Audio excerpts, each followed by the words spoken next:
Periodization is one of those concepts that at first glance can seem complicated or overwhelming to apply, but when you step back and understand the purpose of periodization, it's fairly easy to implement into your training.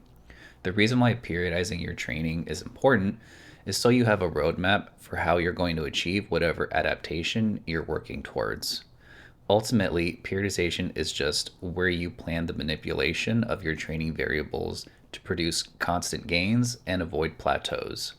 The major benefit stems from how you decide to organize your training volume and your training load. You could not have a plan and just decide what you want to train on any given day, but periodizing puts you in a much better position for success.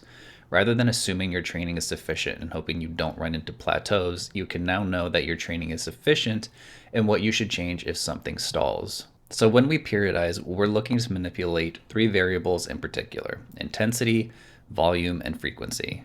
So manipulating training intensity will determine the adaptation you're working towards, such as endurance, hypertrophy, strength, or power. And this can be done by adjusting the load or effort of the lift. Load is increased when the resistance you're moving is closer to your 1 rep max, whereas effort is increased as your sets creep up higher to failure.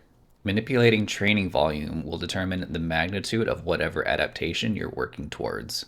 For example, higher volumes tend to lead to higher endurance and hypertrophy adaptations compared to lower volumes, which can still lead to hypertrophy, but is biased more towards strength adaptations. When it comes to training frequency, manipulating how often you train a muscle is specifically utilized for organizing and distributing these adaptive stressors to best fit your lifestyle and to manage fatigue accumulation.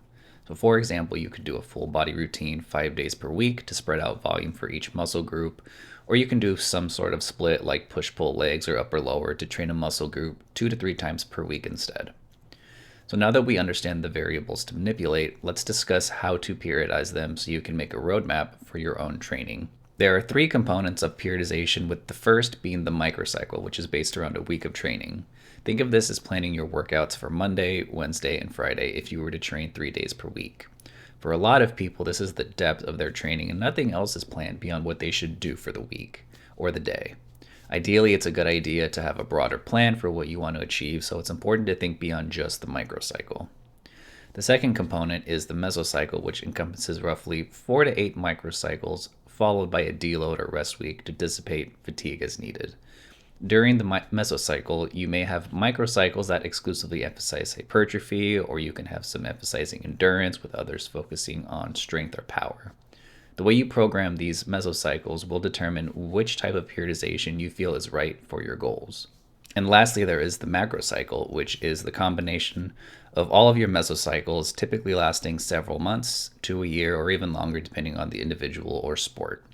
So for most people, the end and beginning of a year is a great time to sit down and decide how their macrocycle went and how to plan for the next one. Now, there are many different types of periodization you can implement, such as linear, undulating, block, or concurrent, just to name a few, but the take-home point is whichever one you choose isn't very important in terms of which one is better than the other.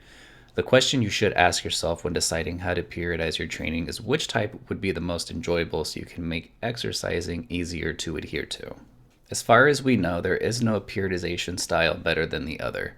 However, if you are a beginner with a training age less than 2 years, then I typically recommend starting out with linear periodization, as it's the simplest form to follow and allows for quicker motor learning for your basic movement patterns like your squats, deadlifts, lunges, push-ups, pull-ups, rows, since you are starting out with higher volumes with low loads.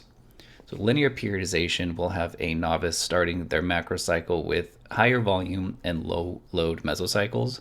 Once a mesocycle ends, the next mesocycle will have progressively lower volume and higher loads than the prior one. This allows for early adoption of the proper form of the basic movements through lots of repetition, followed by improving the strength of these movements with higher loads once proper form and technique have been solidified. Ultimately, periodization is just a roadmap for how you're going to progressively overload over time. Option B is simply winging it, which makes gains come at a slower rate if you're not diligent with adjusting volume and intensity enough to induce a new stimulus to your muscles. At the end of the day, periodization is not a more important factor than simply training hard with sufficient volume and intensity. However, it can possibly lead to faster gains just because having a plan is always better than having no plan. That's it for this video. Thank you for watching, and I'll see you in the next one.